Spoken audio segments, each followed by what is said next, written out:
All right, I'm just going to paint over the Bucks logo to reveal the text, although this isn't going to be the best example, but it'll be at least something to.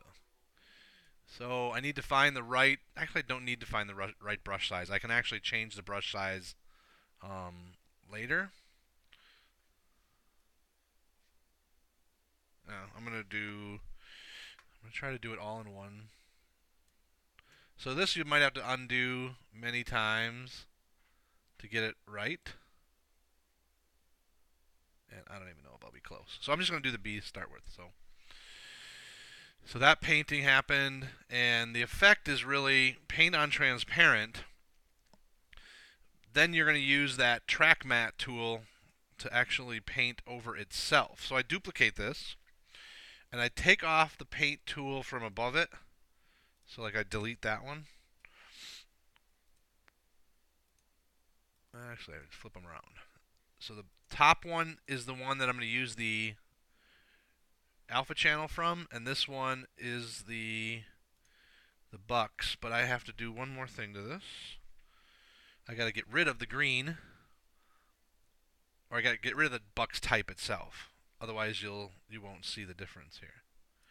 So I'll just do a new solid that matches the color of the Bucks background, which happens to be a solid green.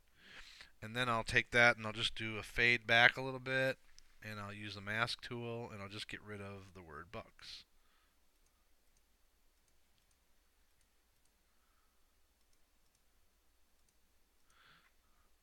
And then I'll put that to 100, and I'll put it there. So now the paint tool has to be animated. So we'll go brush 1, stroke options, check the size. Okay. Change the end to 0, and it's going to be real fast.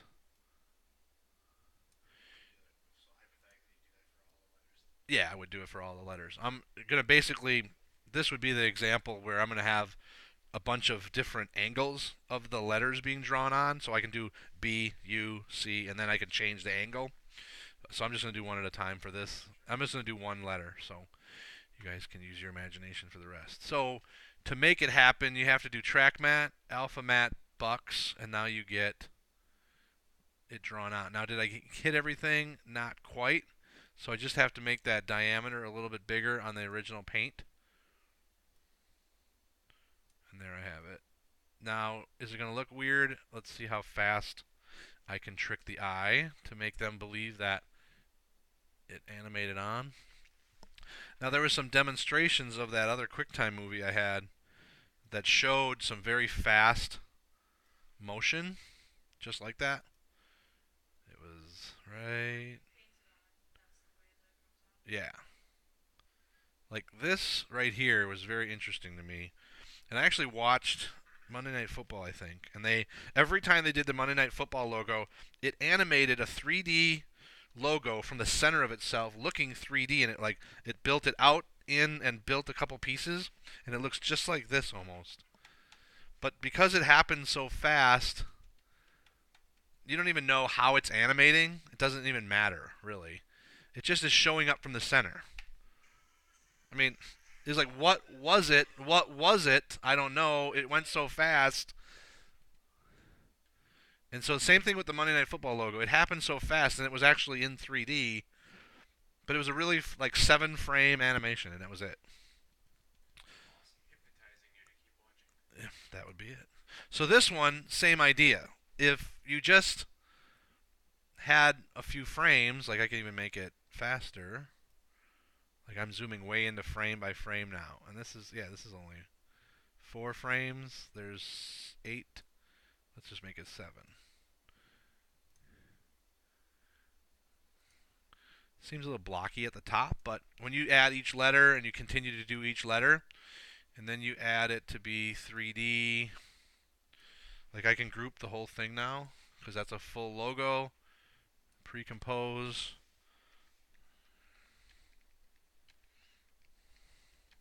Bucks logo paint on, and then make that 3D. Add a camera,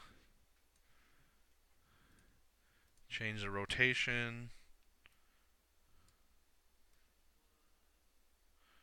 zoom in on it. With the camera tools, you can actually zoom in using the camera options. Yeah, you could.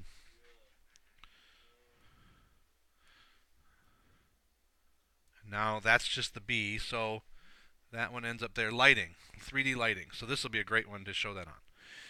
Layer new light, and it's going to be a spotlight. The intensity will be 100 to start with. You can cast shadows to other layers. I'm not going to do it because I don't really have anything to cast a shadow onto. You can change the radius of how big this spotlight is later. You can also have a parallel light, which is like a fluorescent light, a point light, which is like a sun and comes out from all angles, or an ambient light, which is like lights the entire scene. So spotlight is what I'm going to do. Hit OK. Now you don't have anything because you're not pointing at the object. So the aim point for the light, I'll just minimize all these so you can see it, is light options. It has, under transforms, it has a point of interest. So you have to make the point of interest go where you want it to shine. So I'm moving X, Y, Z. I'm going to raise the position of it. Yes, that's where I was going to go next. So I want to show you how difficult it would be to kind of do this and push this where you want it. There's another point of view that you can take with this. It's hidden. The one view here can change to 4 views. 4 views is how you would typically look at a 3D piece of software. You're looking at it from the top view, the camera view, the front view, and the right view. Now, I animated rotation on the Bucks logo, and I didn't move the camera. What I should have done was move the camera to put the angle where I wanted it and left the Bucks logo alone. So I'm going to reset this for its position. You can just hit reset. And then I'm going to move the camera at the angle I want it, because then I can use cameras and I can actually add out points to the camera. And I'm not doing it here. I got to do this. Nope. Get that out point from way over there. So I have to do it this way. You can add multiple cameras, then you can add multiple angles, and then as your animation goes through, you can switch cameras. Boom, boom, boom, and have 6 camera angles, or 5, 6, whatever. Did you know that? All right. So always want to get you something new. All right, so I can push the camera down. I can make it go way right. So from the top view, and I've got to zoom out to show you where the camera is.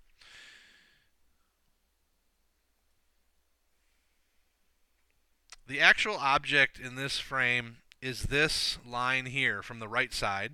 From the front view, it's here, and the camera is way over here to the right side. And then in this view, the camera is way down here from the top. So it's way to the right, it's angling in and slightly up. So I could pick this up and move it using these little tools. I find it personally easier to use these numbers. That's just my personal preference. It doesn't mean it has to be everybody's. Everybody will do this a little different. But I'm aiming it, and I can actually zoom the camera in. There's your depth of field. You can turn that on. I could zoom out and be closer to it, which gives it a really cool look if you did zoom way out. Make this like 1,000. And push the camera closer, which either way it takes some time to do. I don't want to do point, I want to do this.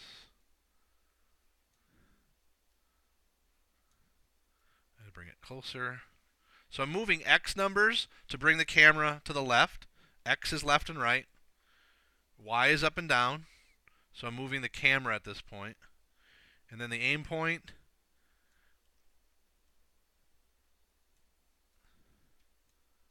And then the Z.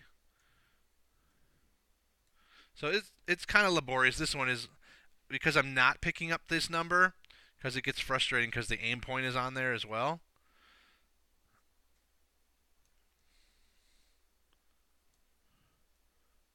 So I can just aim it where I want. And I'm trying to just push it as close in as I can.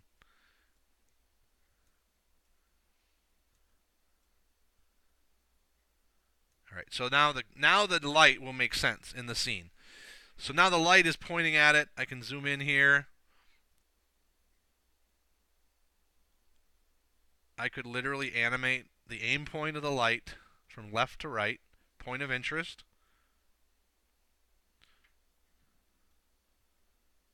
But I want to see the painting happening. So I'll go to my second keyframe. Oops, there. And I'll push it over. And that's just one camera angle. I'll add another camera. And then this one will take over, called camera 2. I'll push this over so it takes over. And I can basically copy and paste the camera angle and the width by going like this. Point of interest, copy, paste. It actually makes it go completely different, but that's okay with me. Oh, I don't want to change that one. I want to change this one. So now I'm keeping track of camera 2. And I want to aim that at the U, because the U is going to be the next thing that's drawn on.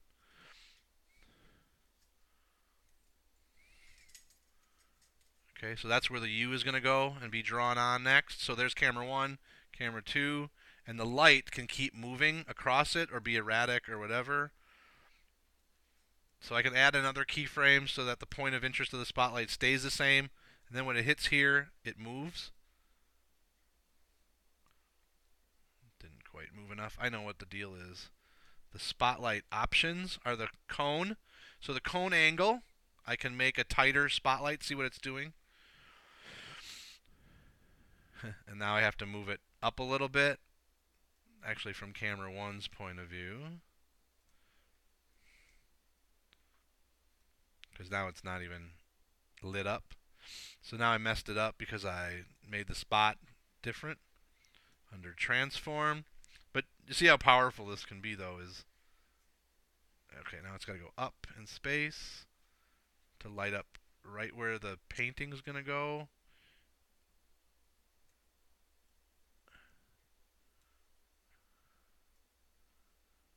I think that has to be wider. So cone, just a little bit. Back to transform, move it over. So this keyframe now doesn't match, so I've got to copy and paste so it stays in the same place, and then it'll move over to here. Oh, changing the position. I need to change the point of interest. There's the U. So 1, 2, and let's just see how that feels. I can change it off to this to one view. And that's totally not framed right now because I was not even zoomed in, so that's kind of ridiculous now. That makes no sense. I wasn't even close. So my framing wasn't even on. That's hilarious. Okay. I totally messed everything up now. I'm not going to bother. You get the point, right? The hand drawn, the spotlights. The thing to get shadows, though, is the light has to be and have options checkboxed on it to accept shadows or to cast shadows. So it's weird. By default, it's off to cast its own shadow. And then lights, let's see, so light options, cast shadows, but the object has to be, it gets material options that has to accept shadows is automatically on. It's totally backwards. But you can also make elements shinier, like specular luminance. So like you could make things look shiny. If that light was like at the right angle to that object, you would actually see the shine off the light because it would make the object shiny. So 3D After Effects has a lot of power in it. So you can see how you can make, a pretty cool animated intro just using some of these techniques. That's all I'm going to do. I went over.